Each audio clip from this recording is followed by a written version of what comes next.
फैज़ाबाद जिले के GIC inter college के 165वें स्थापना दिवस समारोह और पुरातन छात्र समागम के समारोह में प्रदेश के deputy CM doctor Dinesh Sharma शिरकत करने पहुंचे, जहां उन्होंने अयोध्या में रामलला हनुमानगढ़ी के दर्शन भी किए। इस दौरान डिप्टी सीएम ने अयोध्या पर राम मंदिर बनाने के बारे में कहा कि ये सर्वानुमति या फिर सुप्रीम कोर्ट के आधार पर ही किया जाएगा। वहीं दूसरी तरफ सरकार द्वारा मदरसों के नए नियम पर बात करते हुए उन्होंने कहा कि सरकार केवल इतना चाहती है कि मदरसों में बच्चों के एक हाथ में पवित्र कुरान हो और दूसरे हाथ में कंप्यूटर, जो देश के विकास के लिए भी ज़रूरी है।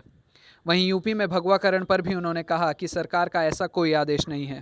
वहीं डिप्टी सीएम दिनेश शर्मा ने रोहित वेमुला का उदाहरण देते हुए कहा कि विपक्ष राजनीतिक खेल के तहत इस तरह से लोगों को भिड़ाने की कोशिश कर रहा है, लेकिन सरकार केवल विकास के मुद्दे पर ही काम करेगी। भारतीय जनता पार्टी ने स्पष्ट कहा है कि सर्वानुमति के आधार पर या कोर्ट के निर्णय, जो भी न्यायालय का निर्णय होगा उसके आधार पर हम जो भी होगा उसको मानेंगे। तो भगवान रामलला का मंदिर कब तक, मंदिर तो स्थापित है, मंदिर का दर्शन करके आ रहा हूँ और दर्शन लाभ किया है। अब यह है उसको भव्य स्वरूप कब प्रदान होगा, तो भारतीय जनता पार्टी ने स्पष्ट रूप में कहा है कि सर्वानुमति के आधार पर या न्यायालय के निर्णय के आधार पर। एक हाथ में पवित्र कुरान हो और एक हाथ में कंप्यूटर हो और देश के निर्माण में सारे लोग साथ में सहभागी बने, ये हमारी सरकार की प्राथमिकता है। अब कहीं पर अगर किसी प्रकार का केसरी रंग आ गया होगा तो ये एक सरकार का आदेश नहीं है।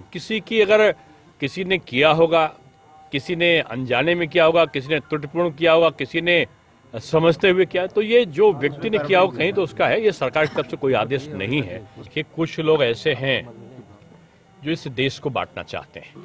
ये वही शक्तियां हैं जो रोहित वेमुला का प्रकरण को उछाल कर एक की दर्दनाक मौत हुई हो और उसको राजनीतिक प्रसंग बनाकर पूरे देश में हिंसा जिन्होंने किया है, ये वो लोग हैं जो देश को बांटना चाहते हैं, हिंदू में और मुसलमान में भी, और हिंदू में भी अगड़े में और पिछड़े में और अनुसूचित में और दूसरे वर्ग में। ये लोग दंगे कराकर लोगों में, अगर वो ऐसे तो जीत नहीं पा रहे हैं, वो चाहते हैं कि ये समग्र जो शक्ति है देश की, हिंदुस्तान की, वो बंट जाए। इनकी कोई भी चाल पूरी नहीं होगी। बीजेपी का जो नारा है सबका साथ सबका विकास, उसके तरफ हम आगे बढ़ रहे हैं। फैज़ाबाद से मनोज यादव की रिपोर्ट।